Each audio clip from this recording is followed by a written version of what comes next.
দীর্ঘদিন সংসার করার পরেও একজন স্ত্রী তার স্বামীর সংসারে কখনো কখনো আসবাবপত্রের মতোই জড় পদার্থ হয়ে থেকে যায়। তার শখ, আহ্লাদ, ইচ্ছে, অনিচ্ছের সেভাবে প্রাধান্য দেওয়া হয় না। সারা জীবন সংসারের জন্য ত্যাগ করার পরেও ন্যূনতম সম্মানটুকুও জোটে না কারোর কারোর কপালে। অভিমানগুলো জমতে জমতে পাহাড় সমান প্রাচীর তৈরি হয় দুজনের সম্পর্কের মধ্যে।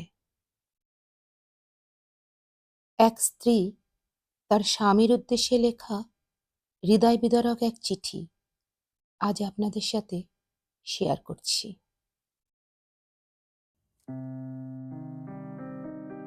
কোনোদিনও ভাবিনি এমন করে তোমায় খোলা চিঠি লিখব, তবুও লিখতে ইচ্ছা হলো আজ। তুমি জানো না আমার এই ইচ্ছার কথা, ভাগ্যিস জানো না।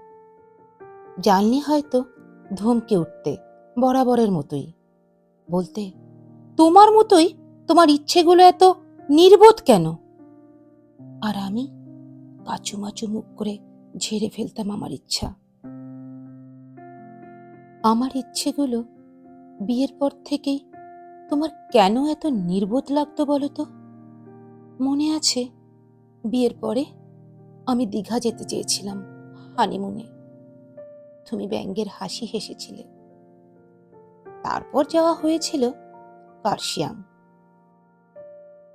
আমার খারাপ লাগেনি জায়গাটা, কিন্তু আমার ইচ্ছাটা জানতেও চাওনি তুমি একবারও। খারাপ লেগেছিল শুধু সেটাই। শুধু হানিমুন কেন, আমার ইচ্ছা তুমি কবেই বা জানতে চেয়েছো বলো? মনে পড়ে না? আচ্ছা, তুমি কি দীর্ঘ ৩২ বছরের সংসারে কোনোদিনও জানতে পেরেছ আমি খয়রা মাছ খেতে ভালোবাসি? তুমি কি কোনোদিনও জানতে পেরেছ আমি ভালোবাসি বৃষ্টিতে ভিজতে? না, কি করেই বা জানবে? তোমার তো কোনোদিন মনেই হয়নি এগুলো জানার দরকার। আসলে আমায় নিয়ে আলাদা করে ভাবার কথা তো তোমার কোনোদিন মাথাতেই আসেনি। বাড়ির ফ্রিজ, টিভি বা খাট আলমারির থেকে আমায় আলাদা কোনোদিন হয়তো ভাবতেও পারোনি তুমি। ওরা যেমন তোমার সংসারে একবার এসে পড়েছে, তাই আর নড়বে না কোনোদিন। ওরা নিজেদের শেষ দিন পর্যন্ত থেকে যাবে তোমার বাড়িতেই। আমাকেও ওদের দলে ভেবেছে বরাবর, তাই না? আর ঠিক এই কারণেই বোধহয় তুমি চিরকাল বিশ্বাস করে এসেছো তোমার পরিবারের ইচ্ছাই আমার ইচ্ছা, তোমাদের সিদ্ধান্ত আমার সিদ্ধান্ত। আমাদের মেয়ে, ওকে নাচ শেখাতে চেয়েছিলাম আমি, কিন্তু তুমি আর তোমার পরিবার হতে দাওনি সেটা। তোমাদের নাচ পছন্দ নয় যে, আর আমার ইচ্ছা, ধুর, সেটা আবার ধর্তব্যের মধ্যে নাকি? আমি যে অতি মধ্যবিত্ত ঘরের অল্প শিক্ষিত, রোজগার না করা একটা মেয়ে, সেটা তো তুমি জেনেই আমায় নিয়ে এসেছিলে ঘরে।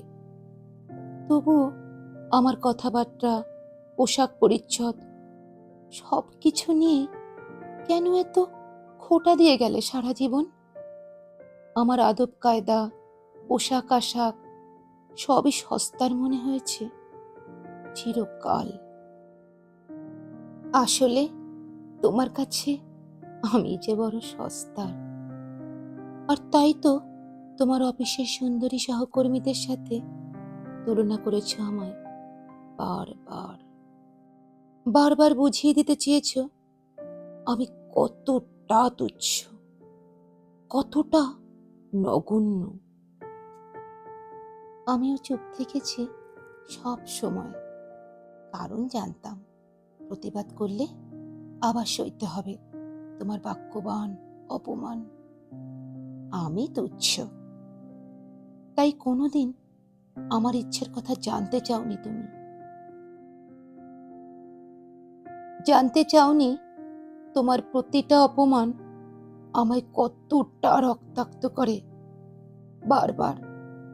আর আমিও জানতে দিইনি তোমার করা প্রতিটা অপমান একটু একটু করে খুন করেছে তোমার প্রতি থাকা আমার ভালোবাসাকে। আমি তোমার প্রতি দায়িত্ব পালন করে গেছি সব, কিন্তু ভালোবাসা সে তো মরে গেছে বহু দিন আগেই। বিয়ে তো আমাদের দুজনের হয়েছিল, তাই ভালোবাসা হোক বা সম্মান, এটা তো দুতরফা হবার কথা ছিল, তাই না? কিন্তু কেন, কে জানে, তুমি ভেবে নিয়েছিলে ভালোবাসা বা সম্মানের দায়িত্ব আমার একার। জানি না কেন তুমি ভেবে নিয়েছিলে এই সম্পর্কে তুমি মালিক আর আমি তোমার অনুচর।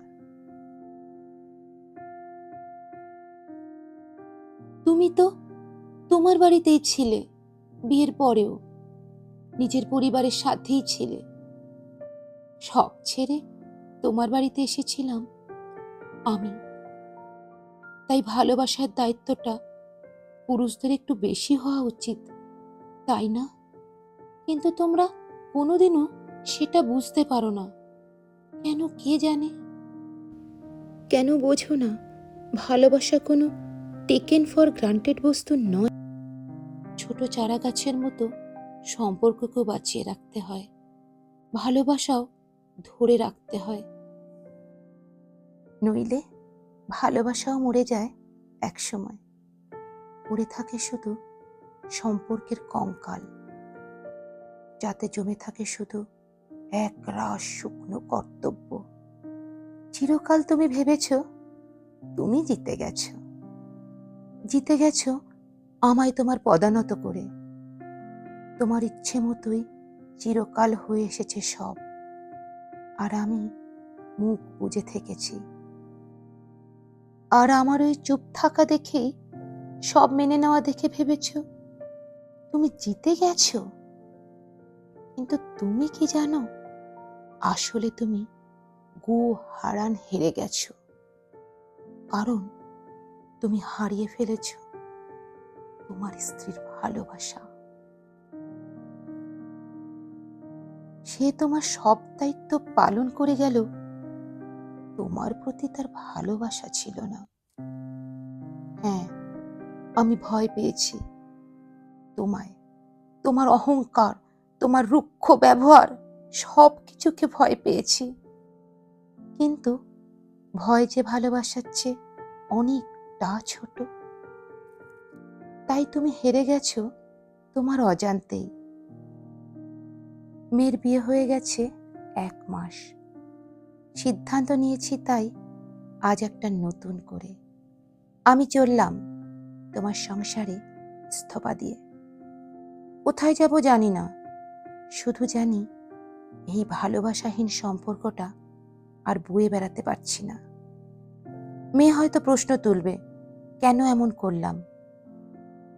ওকে বলে দেব, আসলে আপোষের সম্পর্ক সারা জীবন বয়ে বেড়ানো যায় না। সম্মানহীন জীবন জীবনের শেষ দিন অবধি টানা যায় না। মাকে ও সারা জীবন পাঞ্চ ব্যাগ হিসেবে দেখলেও আজ না হয়ে জানুক, মাও একটা আলাদা মানুষ, আত্মসম্মানবোধ তারও আছে। আর হ্যাঁ, আমার জামাইকে দেখিও আমার এই খোলা চিঠি। সেও বুঝে নিক, সম্পর্ক বাঁচিয়ে রাখতে যত্ন নিতে জানতে হয়। স্ত্রী মানে সে ঘরে পড়ে থাকা সারা জীবনের কোনো আসবাব নয়। স্ত্রীও আলাদা রক্তমাংসের মানুষ, তাই পুরুষকে ভালো রাখার দায়িত্ব যেমন নারীর, তেমনি নারীকেও ভালোবেসে রাখার দায়িত্ব পুরুষের। নইলে সংসার টিকে গেলেও ভালোবাসাটা মরে যায় সম্পর্কের উত্তাপটা। কলমে পল্লবী সেনগুপ্ত, কণ্ঠে সঞ্চারী। আর মিউজিকে শুভ্রা পাল।